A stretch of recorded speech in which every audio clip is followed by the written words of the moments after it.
Bon, je vais tâcher de participer à l'effort collectif de réduction du retard sur la matinée. Donc, je fais des remerciements très brefs. Merci beaucoup à Richard, à toute l'équipe du CEGOP. Merci à vous tous de m'accueillir une fois de plus parmi vous, le pédiatre, pour vous apporter la bonne parole. On peut certainement, effectivement, participer à une désescalade globale de la prise en charge en salle de naissance par l'accueil du bébé. Et le niveau quand même de littérature a été très élevé dans les topos précédents, donc je vais, comme eux tous, m'appuyer sur une littérature exigeante, précise et rigoureuse, et tâcher de le faire pour un petit peu moins cher. Peut-on accueillir le bébé différemment? Peut-on l'accueillir mieux en faisant un petit peu moins? Il ne faut pas se tromper. On va s'attacher uniquement ici à l'accueil du bébé sain et vigoureux. Évidemment, on ne va pas parler de réanimation de bébé pathologique, où là, c'est parfois plus compliqué d'être plus doux avec lui, même si on pourrait y consacrer toute une journée. On va donc essayer de regarder, est-ce qu'on peut prendre en charge ce bébé de façon plus douce, plus adaptée, en assurant néanmoins quand même quelques impératifs indispensables, sa sécurité, bien sûr, ses besoins physiologiques en particulier, et en tenant compte, ne jamais oublier qu'il faut surtout anticiper et tenir compte principalement des facteurs de risque auxquels il est exposé. Respecter principalement sa physiologie. De quoi a besoin un nouveau-né sain? Là où c'est compliqué, ça a déjà été souligné à plusieurs reprises ce matin, c'est qu'on a tous été élevés dans une culture radicalement différente que celle qui est prêchée actuellement. On a été élevés, moi j'ai été élevé, je l'ai appris, je l'ai enseigné, dans une culture de sécurité normée maximale. Dès la naissance, on m'a appris à me précipiter sur le bébé, à l'emmener dans un endroit un petit peu isolé pour que je puisse avoir la paix en travaillant avec lui, pour vérifier sa vitalité, son état cardio-respiratoire, vérifier, sainte vérification des orifices du nouveau-né, sans laquelle rien ne peut aller, assurer sa vidange liquidienne tant qu'à faire, vérifier immédiatement sa conformité avec les standards d'hygiène, par la réalisation du sacro-saint bain du nouveau-né, et puis, si j'avais encore un petit peu de temps, vérifier son métabolisme, sa glycémie, sa température, son alimentation. Ça fonctionnait extrêmement bien et ça m'assurait à peu de frais une bonne conscience, pas très rationnelle, mais quand même bigrement efficace du point de vue de la santé immédiate, visible du nouveau-né. On a appris entre-temps que probablement on se trompait un petit peu d'objectif, que tout ça était peut-être un petit peu surfait, et on s'est ramené vers les besoins fondamentaux du nouveau-né. On s'est ramené vers une réflexion qui disait, attention, on fait tout ça, mais quels sont les véritables impératifs de cette sécurité? Et on a remis, donc, comme vous le faites au cours de toutes ces journées, on a remis beaucoup de nos gestes en question, à l'aune d'une littérature un petit peu plus précise, d'études un petit peu mieux documentées, et puis en revoyant un petit peu nos objectifs. Pour en revenir, et vous voyez que c'est pas tout neuf, hein, ça fait quand même un petit moment que pas mal de personnes, en particulier Gisèle Grémaud-Fégé, que je vais citer à plusieurs reprises, qui est une pédiatre de Brest, qui s'est énormément intéressée justement à la bienveillance envers le nouveau-né et ses parents, formulait un concept qui semble de bon sens, la routine, les routines de soins, parce qu'il n'y en a pas qu'une, il y a énormément de routines de soins dans notre pratique, doivent se limiter aux procédures indispensables, et le caractère indispensable, il faut le prouver. Au final, tout simplement, là encore du bon sens, graduer nos attitudes en fonction de chaque situation.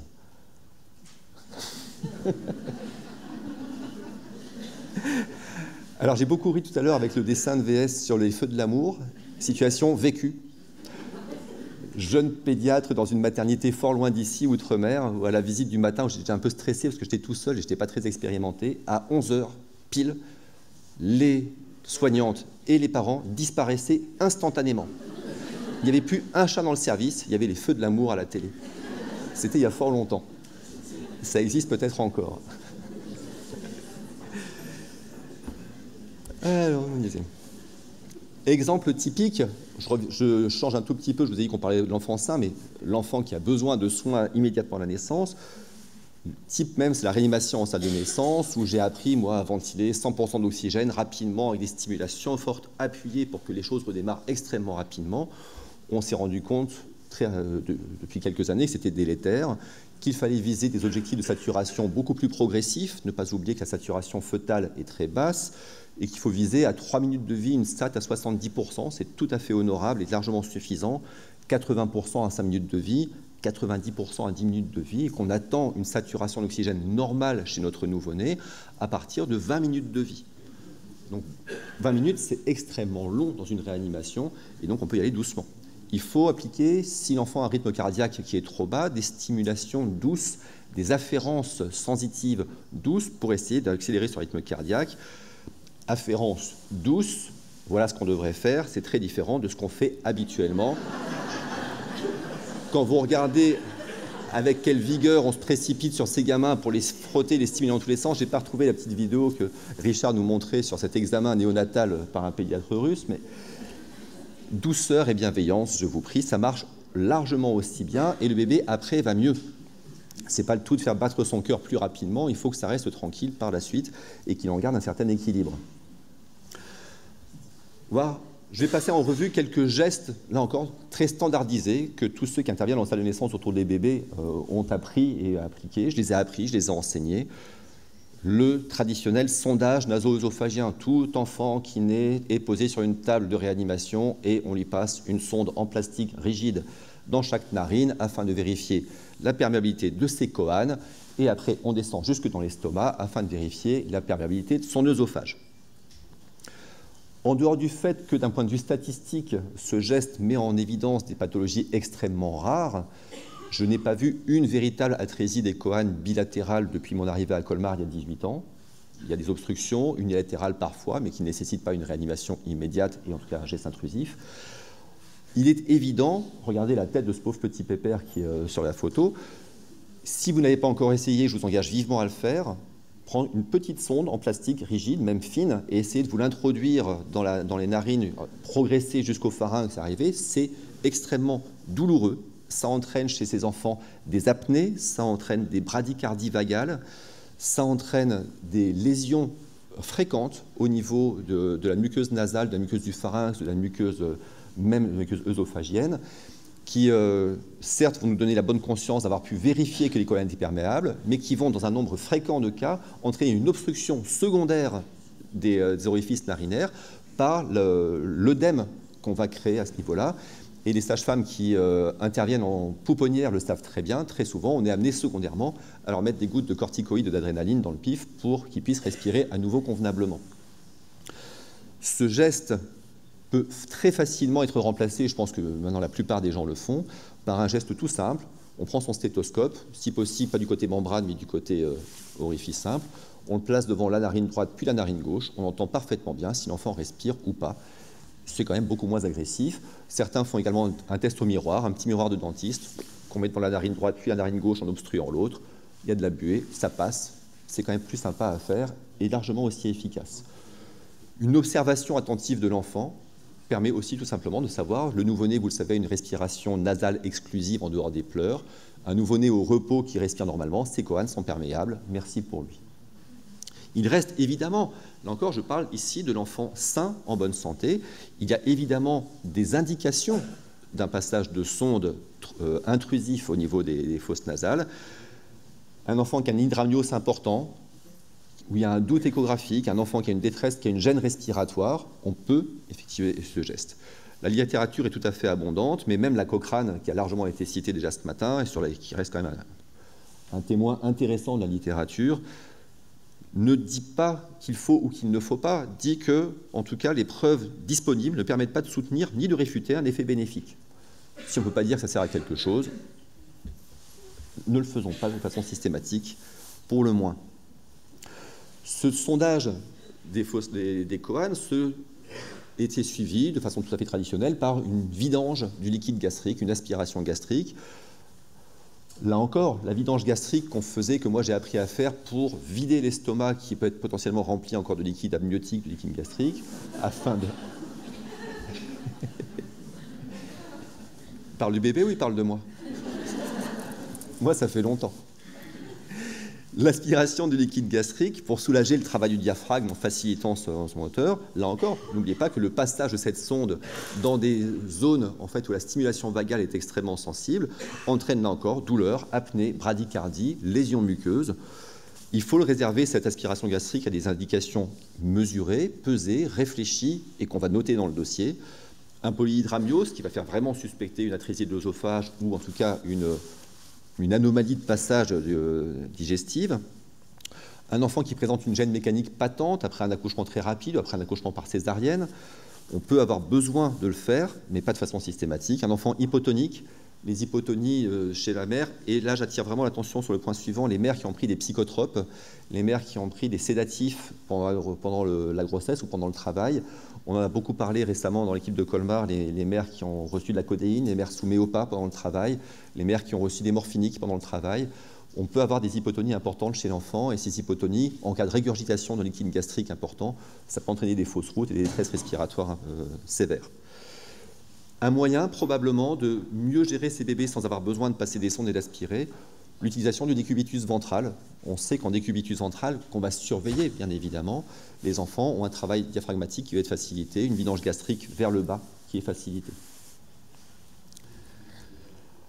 Autre tradition sacro-sainte en salle de naissance, le bain, heureusement, une tradition qui a tendance à disparaître, des fois ça a du bien, du bon. Le bain, il ne faut pas oublier qu'en dehors de ses effets sur la température, en dehors de la séparation que ça induit entre la mère et son bébé, le bain va, entre autres, c'est un petit peu moins connu, mettre à mal quelque chose d'extrêmement important dont on a parlé indirectement en parlant d'ocytocine tout à l'heure. Le bain va complètement mettre à mal un sens très très important pour le nouveau-né qui est son sens olfactif.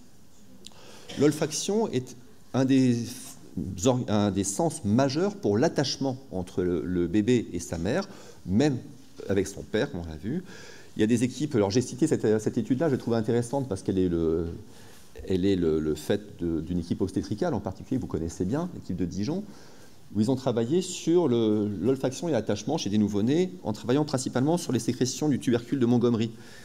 Et je ne sais pas si vous voyez bien sur les petites vignettes B et C, quand on a un nouveau-né qui dort, alors il est tout petit, hein, et on l'expose simplement pendant son sommeil à un petit bâtonnet qui a été frotté sur le tubercule de Montgomery de sa maman. On a, je ne sais pas si vous voyez sur la petite photo du haut, il a une protraction des lèvres pour aller se mettre au contact de ce petit bâtonnet et une sortie de la langue, une protraction de la langue juste derrière. Et il semble vraiment que ces sécrétions du tubercule de Montgomery soient liées à la reconnaissance de la mère et du sein par le bébé. Alors il y a plein d'études qui parlent de ça, des études qui sont relativement anciennes, hein. Et là on trouve beaucoup les Suédois là-dedans. L'expérience toute simple, hein, on prend une maman avec un bébé qui vient de naître, on lave un des seins de la maman et l'autre sein on ne le lave pas, on pose le bébé sur le ventre, le bébé va s'orienter vers le sein qui n'a pas été lavé. Il va s'orienter vers ce sein. La même équipe a montré que pour s'orienter vers le sein, il va céder de l'olfaction et parce qu'il va retrouver au niveau du sein des odeurs, des afférences similaires aux odeurs qui sont dans le liquide amniotique. Et pour ce travail-là, il va céder de la succion de ses mains sur lesquelles il va retrouver ce fameux liquide amniotique. Et pendant tout son trajet, en fait, il va s'orienter, lécher sa main, sentir ses mains, rechercher l'odeur du sein et progresser pour y arriver. Donc, ne baignons pas les bébés, ne baignons pas non plus les mamans juste avant si possible, et dans la mesure du possible, décalons ce traditionnel bain au minimum 2 heures après la naissance, et pourquoi pas 1 jour, 2 jours, 3 jours après la naissance, s'il n'y a pas d'indication franche à faire un bain. Évidemment, un bébé qui est dans un liquide méconial extrêmement malodorant, on peut imaginer que ce n'est pas cette odeur-là qu'il va rechercher sur le sein de sa mère. Donc si je me résume, petit résumé intermédiaire, en salle de naissance, prenons le temps, juste après la naissance, de laisser le bébé avec sa mère, le plus possible, respecter une période critique d'au moins 2 heures d'éveil calme, qui va permettre à cet enfant de mettre en place toute la séquence d'apprentissage, de mémorisation, d'attachement entre la mère et son enfant, et donc par la suite, idéalement, d'un allaitement. Ça passe bien évidemment, vous en êtes tous, je pense, bien persuadés, quand le bébé va bien, par un pot à pot précoce, immédiat, avec un bébé qui a simplement été essuyé pour préserver son capital thermique, essuyé, pas lavé, avec des linges chauds et secs, recouvert de linge chaud et placé immédiatement sur le ventre de sa mère, là encore de façon surveillée, en sécurité. Ça permet à cet enfant, si on lui fiche la paix, si on lui permet d'être dans les bonnes conditions pour faire son petit boulot, de petit à petit, vous avez probablement déjà vu cette vidéo extraordinaire sur le site de l'UNICEF qui a été faite en Inde, où on voit ce bébé qui vient à peine de sortir du ventre de sa mère, éveillé, et sur une période de à peu près un peu plus d'une heure, petit à petit, ramper sur le ventre de sa maman, céder par des regards vers sa mère, vers le visage de sa mère et vers le sein, se lécher les doigts, petit à petit avancer, tâter, chercher, et au bout de une petite heure, j'ai plus les chiffres exactement en tête, attraper le sein de sa mère, toujours bien éveillé, et enfin se lancer dans cette tétée qu'il cherche depuis longtemps. Aucune raison de l'y amener de façon artificielle s'il est capable de le faire tout seul.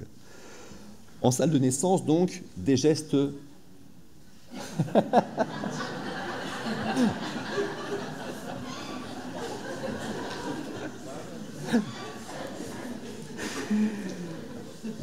Mais lui, il va être symptomatique dans pas longtemps. Hein. Donc, si l'enfant est asymptomatique, se contenter de gestes minimaux, réfléchis, et remettre un petit peu plus tard. L'aspiration buccale et la partie antérieure des fosses nasales, seulement s'il y a besoin de le faire.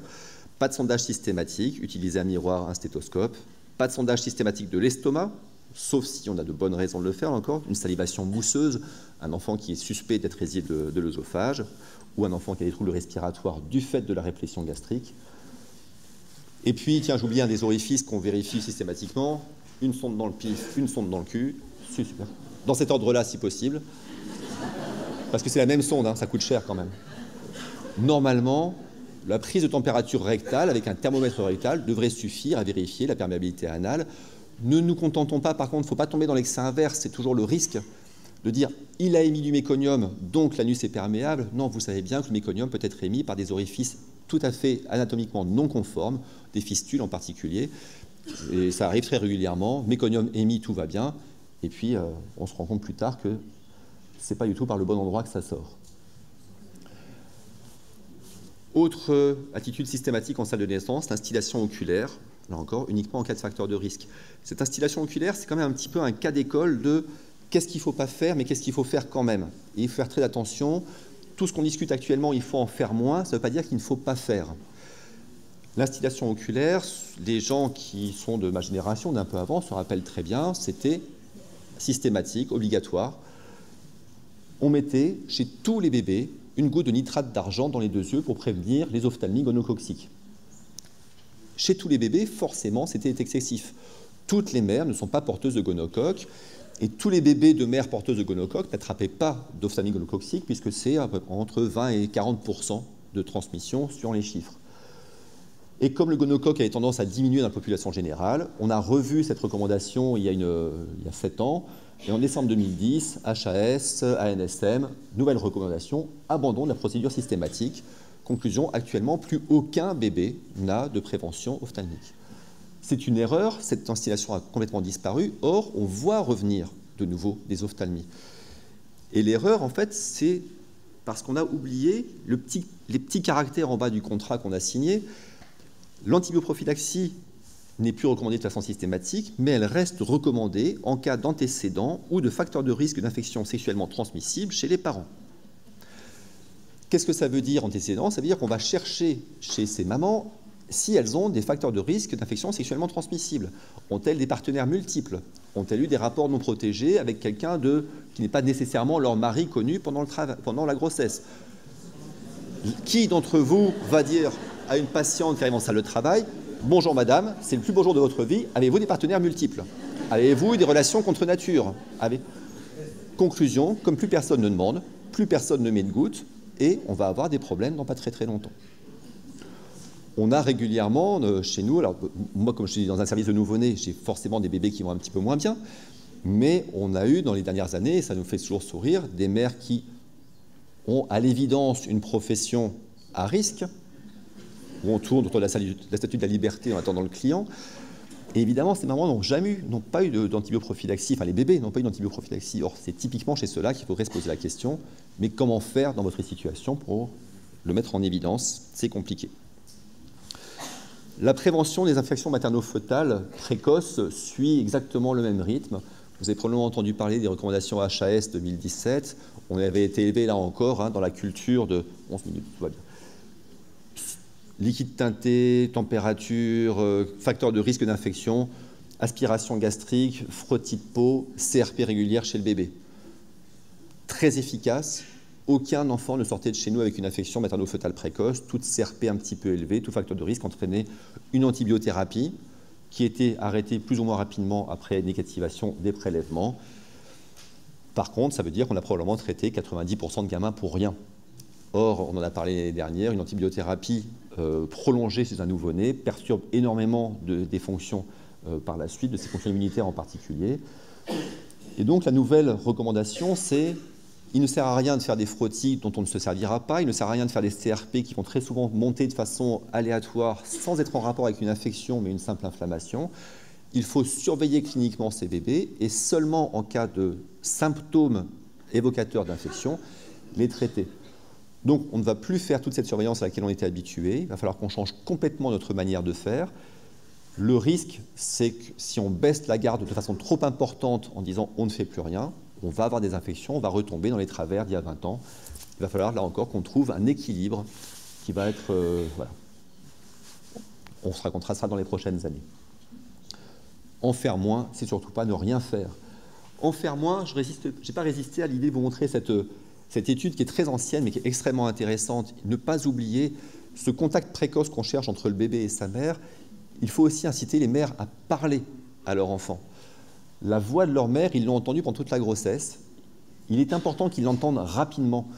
Cette petite expérience, je ne sais pas si vous la connaissez, montre qu'un nouveau-né, un tout petit bonhomme, c'est des expériences en fait avec des enfants de quelques jours, vous les mettez dans un petit dispositif comme celui-ci où ils sont un petit peu à l'aise, un petit peu suspendus, vous leur mettez une tétine dans la bouche avec un capteur relié à...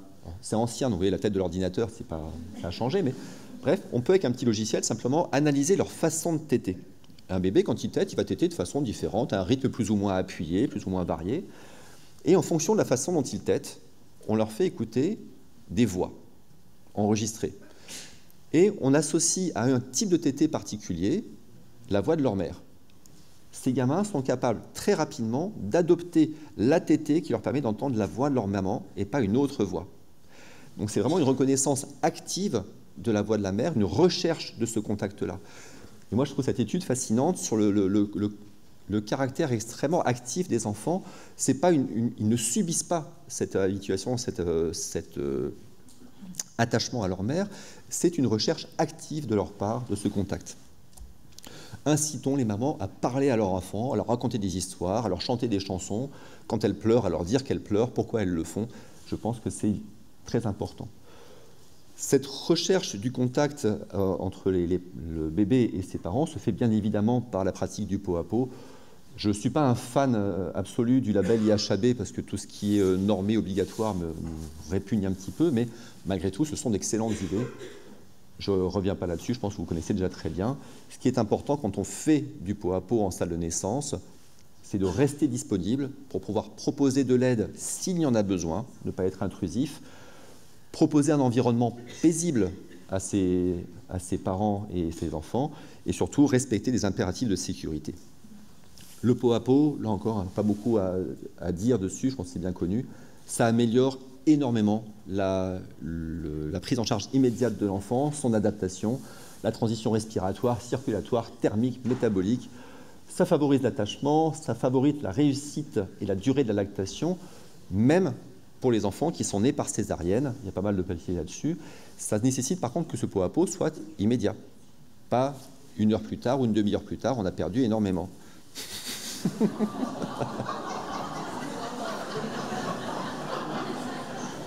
Je proteste, monsieur VS, vous ne connaissez pas ma mère.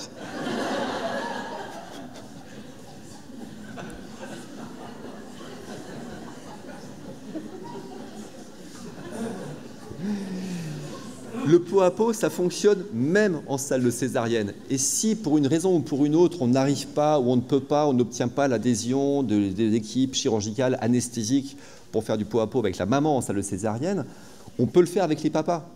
Ça favorisera peut-être pas l'attachement avec la maman immédiatement, mais l'attachement avec le père est au moins aussi bien médié par le peau à peau.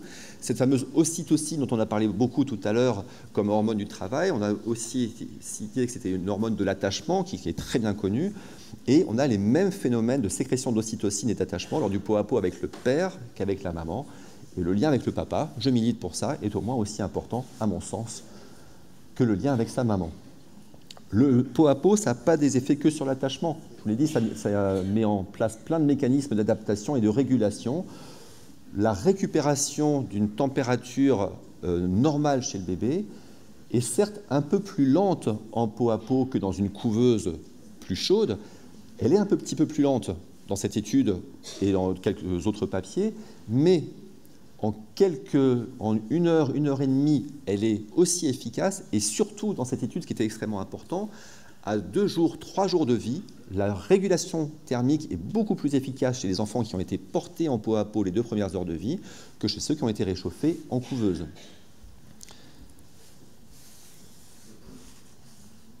Avec le papa, une autre étude extrêmement intéressante, le portage en peau à peau avec le père après une césarienne permet de diminuer notablement le nombre et la durée des périodes de pleurs et de cris chez l'enfant dans les 2 premières heures.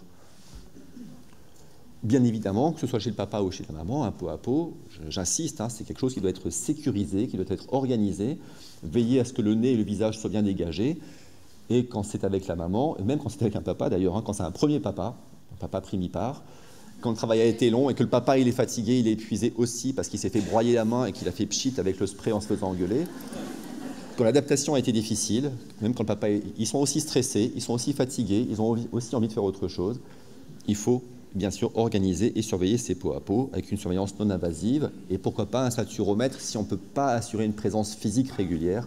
Et ça, c'est un autre problème. Je vous renvoie, pour tous ceux qui se posent la question, à la très belle publication qui avait été faite à la Société française de pédiatrie il y a 3 ans par Pierre Kuhn, donc de Strasbourg, et Charlotte Casper de Toulouse, sur les protocoles de sécurisation du peau à peau. Je vais passer très rapidement sur l'observation qui a été faite. C'est des Suédois qui ont publié ça. Oui, ils sont vraiment très très forts pour la science et l'observation sur les 9 phases du nouveau-né quand on lui fiche la paix.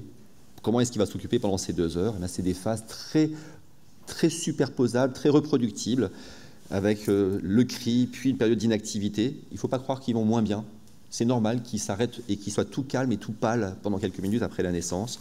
Puis un nouvel éveil, puis il s'active, et puis il se repose, et puis il rampe, et puis il se repose, et puis il cherche, il lèche, il touche, et puis il se repose, et puis finalement, ils finissent par choper le sein et par manger. Ça, on peut passer. Si, un petit truc important quand même, dans ces 9 phases et dans cette adaptation du bébé, dans ce chemin vers le sein, il y a 2 choses qui sont très importantes, qui ont été identifiées comme des facteurs de réussite ou d'échec.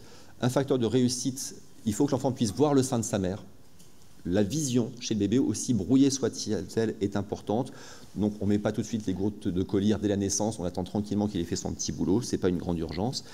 Et dans cette étude, mais qui est quand même une étude avec un, je ne me rappelle plus le nombre que ça représentait, mais c'était assez intéressant, les mères sous antalgiques de palier de niveau 3, il y avait clairement, vous voyez que le petit P est quand même très significatif, clairement une gêne à cette adaptation et à ces mouvements de ramper vers le sein et de mise en place de l'allaitement. En conclusion, je suis pipi à l'heure, soyons bienveillants avec les bébés.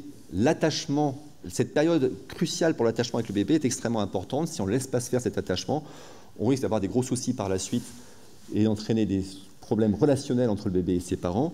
Et si on n'est pas bienveillant avec eux, soyez certains qu'un jour ils vont venir se venger. Merci à vous.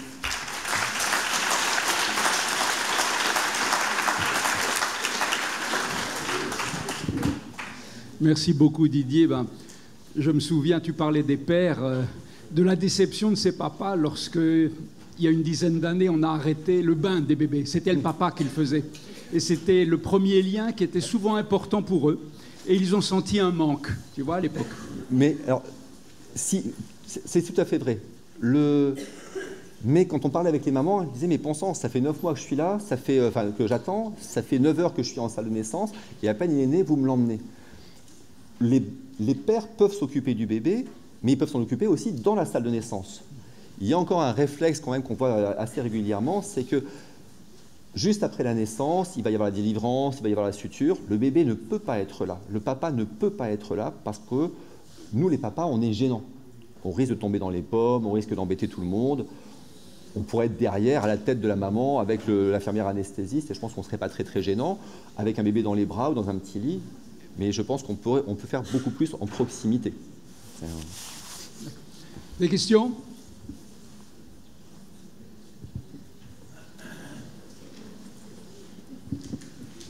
Est-ce que vous faites une information sur l'importance des biorhythmes du bébé, de le laisser dormir quand il dort, de respecter les biorhythmes du bébé? D'abord, est-ce que ça a une importance à vos yeux? Et si oui, est-ce que l'information est faite aux patientes? Alors oui. Alors, oui et oui. Comme ça, je respecte le temps. Non, alors oui, on fait une information. Alors, à qui est-ce qu'on fait l'information? Quand on fait... alors, je pense que déjà, on fait des formations. Je pense que vous entendez beaucoup parler actuellement dans les services de néonatologie de soins de développement, le NIDCAP, donc qui sont une adaptation, en fait, ne plus centrer l'organisation des soins de pédiatrie, de néonatologie sur l'équipe. Alimentation en 8 repas, 8h, 11h, 14h, les antibiotiques 8h, midi, 16h, 24h, etc. Mais s'intéresser justement au rythme de l'enfant. Comment est-ce qu'on va faire pour ça? Faire l'information pour le personnel soignant, faire l'information pour les parents en expliquant qu'on peut faire une alimentation en 8 repas, mais que ces 8 repas ne sera pas 8h, 11h, 14h, mais sera autour de 8h, autour de 11h, autour de 14h, si on a besoin d'avoir 8 repas pour une raison particulière, en apprenant aux parents à repérer dans le cycle de 45 minutes que représente à peu près un cycle de veille ou un cycle de sommeil chez le nouveau-né, à quel moment de ces 45 minutes, en fonction de l'observation, de son niveau, en général dans le sommeil, de son niveau d'activité dans son sommeil. Un enfant qui est en sommeil très calme, qui est tout pâle, tout relâché, si on peut monitorer avec un rythme cardiaque très régulier, un rythme respiratoire très régulier, il est en sommeil profond, ce n'est pas la peine de l'embêter. Il faut attendre le quart d'heure, 20 minutes, pour qu'il arrive dans une phase de sommeil léger où on va pouvoir l'amener à se réveiller pour une alimentation ou pour un soin. Ben, ça, c'est des choses effectivement qu'on enseigne beaucoup. C'est fondamental parce qu'on sait que si on est amené à réveiller un bébé, c'est parce qu'on a envie qu'il s'alimente, parce qu'on a envie de faire un soin. S'il ne participe pas à son alimentation, il va régurgiter, il aura un transit qui sera de mauvaise qualité, on va avoir des choses qui ne vont pas se mettre en place.